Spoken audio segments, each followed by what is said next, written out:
এই সরকার আসার পরে সীমান্তে প্রায় 10 জনের মতো ভারতীয় বাহিনী বিএসএফ দ্বারা হত্যা করা হয়েছে এবং পুশিং করার চেষ্টা করা হচ্ছে অবৈধ বাংলাদেশি বলে। আমরা এই বাজেট অধিবেশনে পুশিং নিয়ে একটা আলোচনা করতে চেয়েছিলাম মাননীয় স্পিকার। এই আলোচনাটা আমরা জানি না কোন কারণে এই আলোচনাটা আমাদেরকে করতে দেওয়া হয়নি। সরকারি দল, বিরোধী দল, সমালোচনা, প্রশংসা, এত কথা হলো, আমরা কি 1 ঘন্টা সময় মাননীয় স্পিকার বের করতে পারতাম না পুশিং নিয়ে আলোচনা করার জন্য?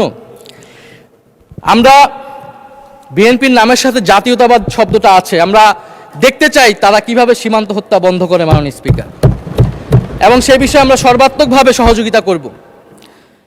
আমরা বিজেপিকে সাধুবাদ জানাই এই মহান সংসদ থেকে, তারা যেভাবে প্রতিরোধ করছে, যেভাবে দৃঢ়তার সাথে দাঁড়িয়ে রয়েছে। বাংলাদেশের 18 কোটি জনগণ মাননীয় স্পিকার বাংলাদেশ বিজেপির সাথে রয়েছে। মাননীয় স্পিকার, পশ্চিমবঙ্গে একটি নির্বাচন হয়েছে এবং শুভেন্দু অধিকারী সেখানকার মুখ্যমন্ত্রী হয়েছে। নির্বাচনের আগে এবং পরে বাংলাদেশকে নিয়ে লাগামহীন বক্তব্য দিয়ে যাচ্ছে মাননীয় স্পিকার। তিনি বলেছেন নির্বাচনী এক জনসভায়, আমাদের জন্যই বাংলাদেশ তৈরি হয়েছে, বড় বড় কথা বলো, অবৈধ সবাইকে পাঠিয়ে দেব। তিনি এর আগে একটি জনসভায় বলেছেন, ইসরায়েল যেভাবে গাজাকে শিক্ষা দেয়, বাংলাদেশকেও সেভাবে শিক্ষা দিতে হবে। মাননীয় স্পিকার, এই অদ্ভুতের জবাব বাংলাদেশ সরকারকে দিতে হবে, পররাষ্ট্র মন্ত্রণালয়কে দিতে হবে। আমরা পররাষ্ট্র মন্ত্রণালয় থেকে কঠোর জবাব আশা করছি, এবং ইতিহাস ভুলে গেলে চলবে না। এই পূর্ববঙ্গের কৃষকের টাকায় মাননীয় স্পিকার কলকাতা শহর তৈরি হয়েছিল।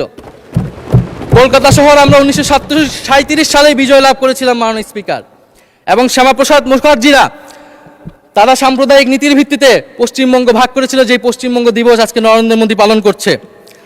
আমরা এই জাতীয়তাবাদী সরকারকে আমরা সেই সমমর্যাদায় সমতার নীতি নিয়ে আমরা প্রতিবেশীর সাথে সম্পর্ক করতে চাই। বাংলাদেশ ফার্স্ট, এটা যাতে শুধু মুখে মুখে না থাকে। মাননীয় স্পিকার, ভারতীয় নতুন হাই কমিশনার বাংলাদেশে এসেছেন দীনেশ ত্রিবেদী।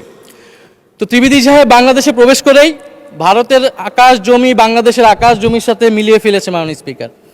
তো মিষ্টি কথায় মাননীয় স্পিকার চিরা ভিজে না। গত 16 বছরের কথা আমরা ভুলে যাইনি। তাদের উচিত ছিল, নতুন হাই কমিশনার উচিত ছিল প্রথমত অ্যাপোলজি করা। 16 বছরে বাংলাদেশে যে প্রত্যক্ষ এবং পরোক্ষভাবে আওয়ামী লীগকে ক্ষমতায় রাখতে সহায়তা করেছে ভারত সরকার, তার জন্য অ্যাপোলজি করা।